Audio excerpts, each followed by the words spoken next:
ఇది కదా ఊరమ్మాస్ టీజర్ అంటే, ఇది కదా పాన్ ఇండియా ప్రాజెక్టులకు వచ్చే అవుట్పుట్ అంటే. గంగమ్మ జాతరలా లేడీ గెటప్ ల చీర కట్టుకొని పుష్ప చేస్తున్న ఫైట్లు చూస్తే టాకీస్ ల కాడ మాస్ జాతరే ఉండేటట్టుందిగా. ఇలా అల్లు అర్జున్ బర్త్డే పేరు మీద పుష్ప 2 టీజర్ ఇడిసిరు. ఇప్పటికే పుష్ప పార్ట్ 1 కలెక్షన్ల రికార్డులు కొట్టుడే కాదు, బెస్ట్ యాక్టర్ గా నేషనల్ అవార్డు కూడా కొట్టేసిండు బన్నీ. తెలుగుకెళ్లి బెస్ట్ యాక్టర్ అవార్డు తెచ్చుకున్న ఫస్ట్ హీరోగా రికార్డు కూడా కొట్టిండు. పార్ట్ 2 షూటింగ్ కూడా జోరుగానే నడుస్తుంది. ఇప్పుడు జల్దీనే షూటింగ్ కూడా కొట్టుకుని ఏడాది 15 ఆగస్టుకు రిలీజ్ కాబోతుంది. పాన్ ఇండియా ప్రాజెక్ట్ కాబట్టి తెలుగు, హిందీ, తమిళ్, కన్నడ, మలయాళం అన్ని భాషలలో వస్తుంది. పార్ట్ 1 ట్రైలర్ వచ్చినప్పటి సందే పుష్ప డైలాగులు, డాన్సులు, పాటలు, యాటిట్యూడ్ అన్నిటితోని సోషల్ మీడియా షేక్ అయిపోయింది.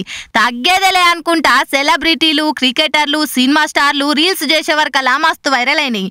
పార్ట్ 1 లో కొట్టిన పాటలకు కూడా దేవిశ్రీ ప్రసాద్ కి బెస్ట్ మ్యూజిక్ డైరెక్టర్ గా నేషనల్ అవార్డు వచ్చింది. దాంతోని పుష్ప 2 మ్యూజిక్ మీద కూడా మస్తు అంచనాలున్నాయి అందరికి. కానీ ఇప్పటికే కొత్తగా రిలీజ్ అయిన టీజర్ ను 1కి 2 సార్లు చూసుకుంటా ఆడియన్స్ మస్తు జోష్ ఫీల్ అవుతుర్రు. హైప్ తోని చచ్చిపోతే ఎవరిది సూక్కు సార్ బాధ్యత అనుకుంటా కామెంట్లు చేస్తుర్రు.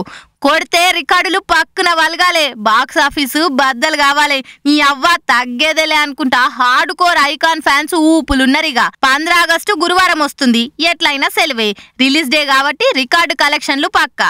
తెల్లారి శుక్రవారం, అటెన్క శనివారం, ఆదివారం కాబట్టి వీకెండ్ కలెక్షన్లకు డోకాలేదు. మళ్ళా సోమవారం రాఖీ పండుగ, మళ్ళా సెలవే. మొత్తానికి లెక్కల మాస్టర్ సుక్కు ఇట్లా అన్ని లెక్కలేసుకొని సినిమా రిలీజ్ ను కూడా పక్కాగా ప్లాన్ చేసిండు. మరి పార్ట్ 2 తోని ఇంకెన్ని కొత్త రికార్డులకు కొబ్బరికాయ కొడతారో చూడాలి.